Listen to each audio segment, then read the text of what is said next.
it's Christine here, and we're going to do a wee bit more of cooking now. You've just seen Howie doing some work with nettles, and I'm going to do a wee bit more, but this time with the wild garlic. So I don't need to explain about the wild garlic because I think Howie's covered that already, but I'm going to show you how to make your very own rustic garlic bread, because who doesn't like garlic bread?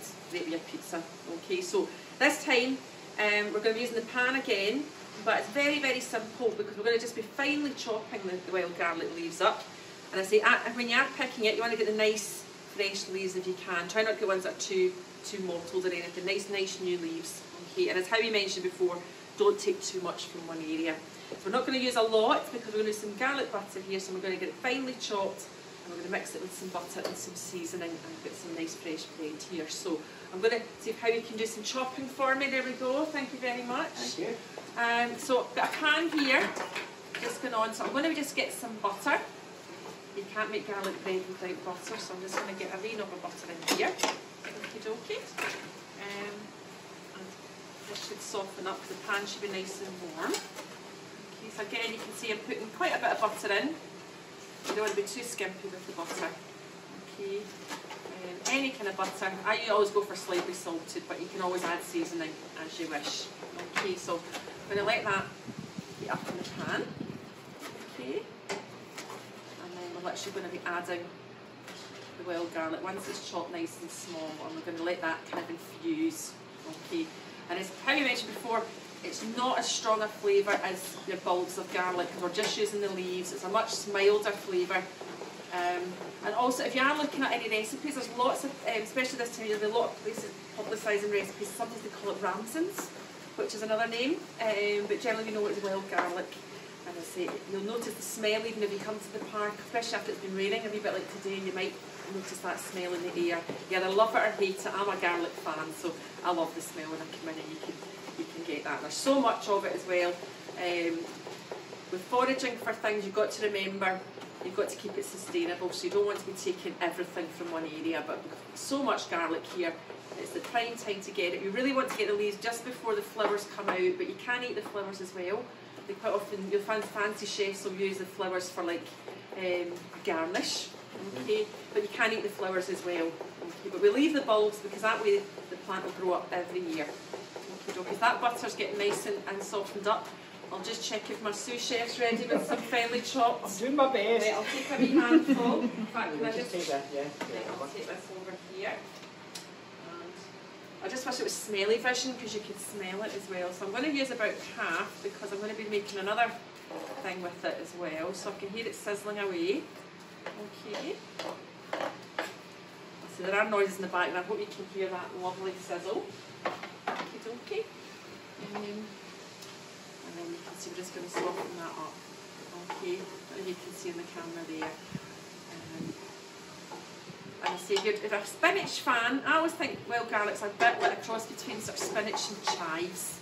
So it can go well with things like cream cheese as well. You can see that's starting to soften up now.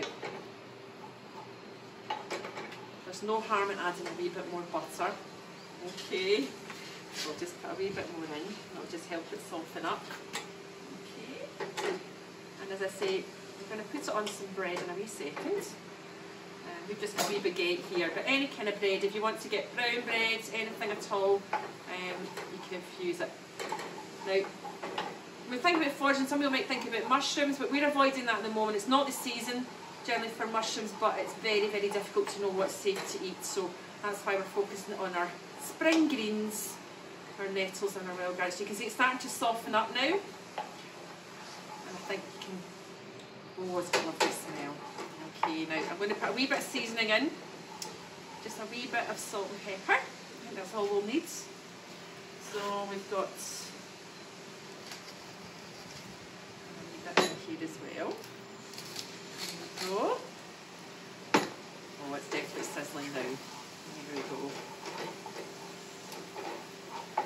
Now, what you can do is just literally drizzle it on the bread, or if you really want to get it to soak in, I'm actually going to put a couple of slices in the pan. And that way you can probably get it on both sides. Okay, so I'm just going to put some of the bread in. Okay, you can see I've just cut some baguette up. And I'm going to just give it a wee heat as well, because it's quite a bit colder today than it has been, so I always think garlic bread should be a wee bit soggy.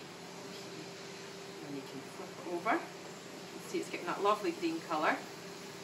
Okay. So what's over here? Bread's going nice and green. That's what you want. Okay. And then you can also spoon the liquid on the top as well. Okay, so if you're having a nice pasta dish, that's another thing with the wild garlic.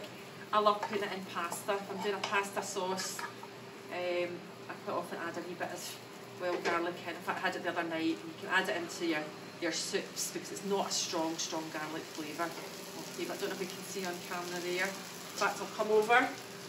Give you a nice closer look. Look at that. Keeps that lovely green colour. Okay.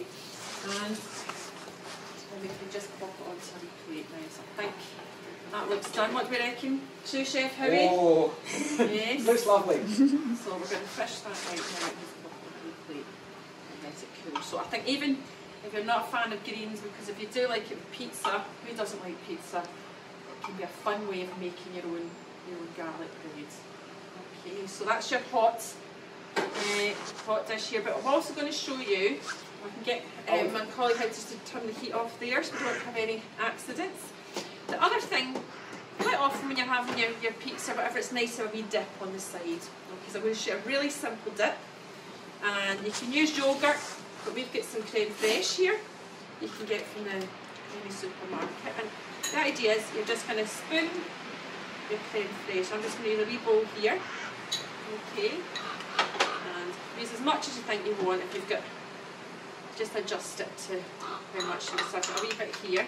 Okay, now we had some fresh stuff cut here. Now obviously the finer you chop it, the neater it's going to be, but we're being a bit rustic today, so it's going to be a wee bit chunky. But you could probably put it through a food processor, or even I find I quite often use scissors when I'm cutting up herbs and things like that. So whatever you're used to doing, and obviously little people don't be using sharp knives without somebody helping you as well.